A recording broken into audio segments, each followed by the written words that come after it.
To tell you that it's hot and humid out there and it's only going to get worse, but it's summertime, and besides finding an air conditioner or pool, there's not much else we can do. Today, Geoff is teaming up with Hartford Hospital Dr. A.J. Smally to talk about the science of what happens to our bodies in this heat. Geoff?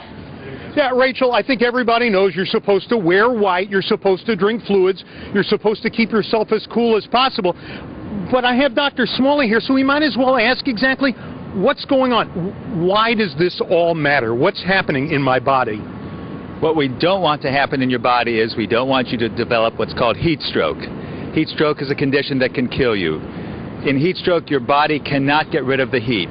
Normally, when it's cool, your body doesn't have too much of a problem, but when it gets hot, you have to evaporate water, evaporate sweat, and cool your body. So you're talking about the heat. When I take my temperature, or you take a temperature of a child, that's your body's core temperature that you're measuring. And that will continue to build up? It will always build up if you're not getting rid of it. When your body cannot get rid of it, then it builds up very, very high, dangerously high.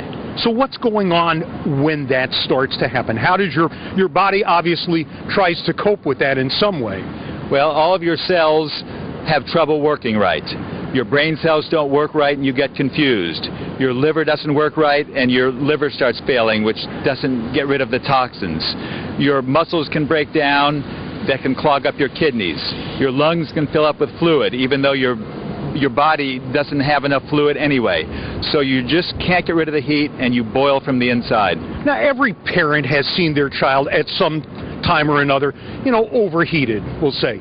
How do you know the difference between that and a situation that's inherently dangerous? Are there outward signs that I could see?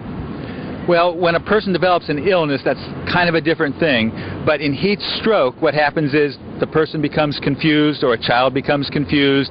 Their skin often becomes dry. They should be sweating and getting rid of water, but for whatever reason, their body can no longer do that. Their skin becomes dry, and they get hot.